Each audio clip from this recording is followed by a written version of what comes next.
Hello student, कक्षा 4 विषय हिंदी इकाई 1 कबूतर और मधुमक्खियाँ चित्र कथा।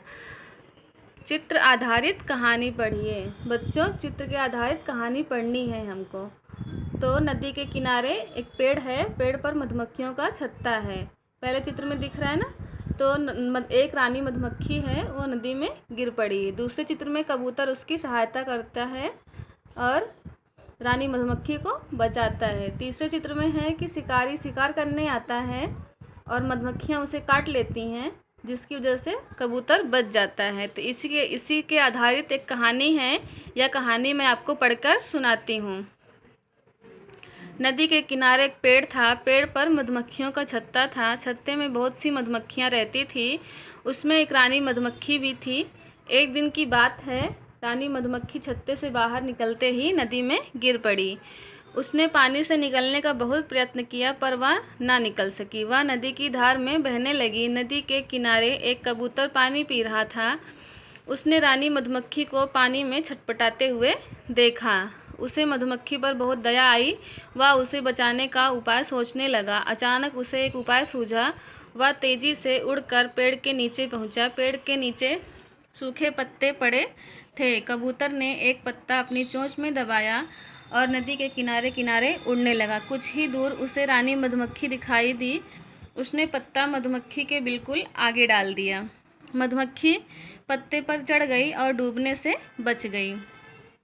कबूतर कुछ देर तक पत्ते के साथ साथ उड़ता रहा। उसने देखा कि मधुमक्खी तो बिल्कुल हिलती डुलती नहीं। वह सोचने लगा, क्यों ना मैं यह पत्ता पेड़ के नीचे ले जाकर रख दूं।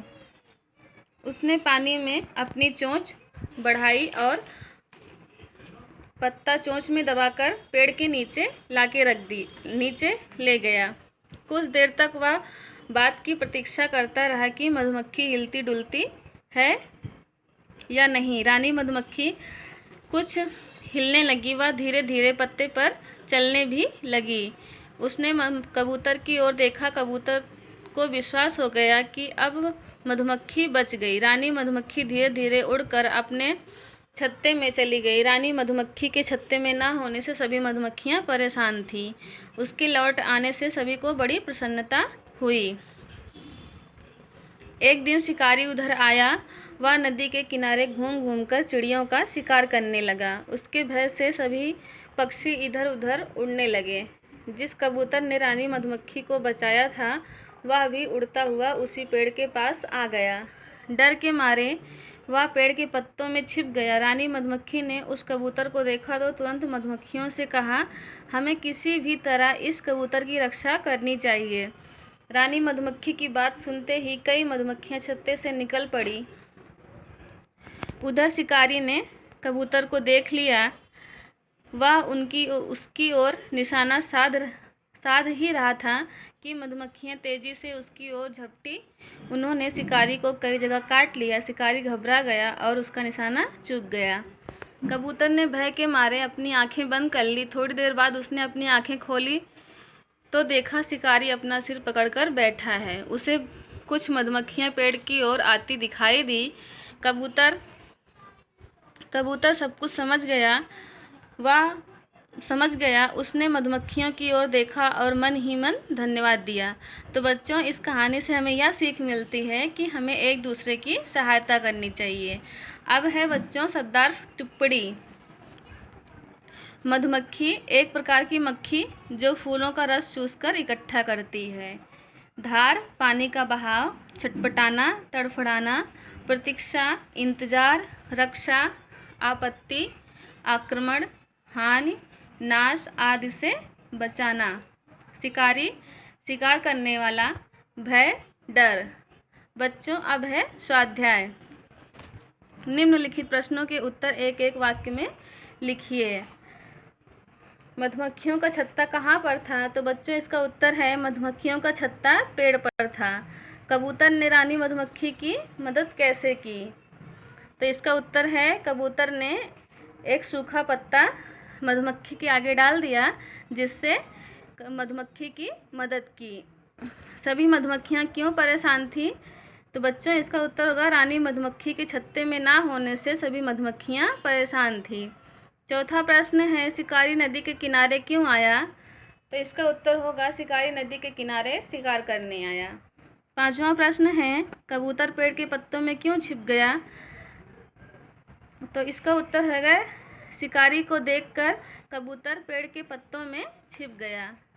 फिर दूसरा प्रश्न है निम्नलिखित प्रश्नों के उत्तर लिखिए।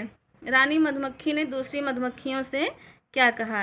रानी मधुमक्खी ने दूसरी मधुमक्खियों से कहा कि हम सभी को किसी भी तरह से कबूतर की रक्षा करनी होगी।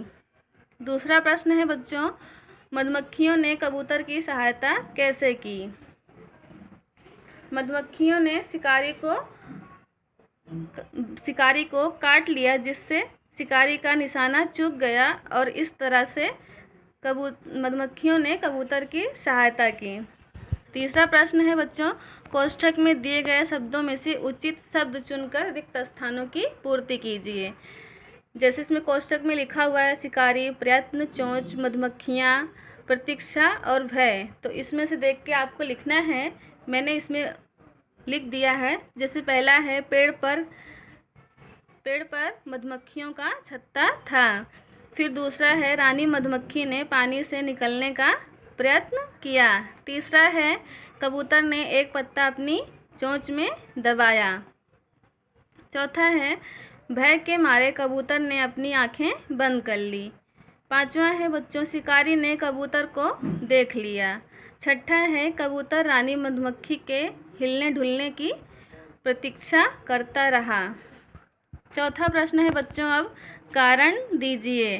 तो इसमें देख के आपको लिखना है कि कौन सा शब्द भरेंगे। जैसे आ है, बा है और का है। तो इसमें से कौन सा भरेंगे? आ भरेंगे। कबूतर ने एक पत्ता अपनी चोंच में दबाया क्योंकि उसे डूबती मधुमक्खी को बचाना था। ऐसे दूसरा है बच्चों मधुमक्खियाँ तेजी से शिकारी पर झपटी।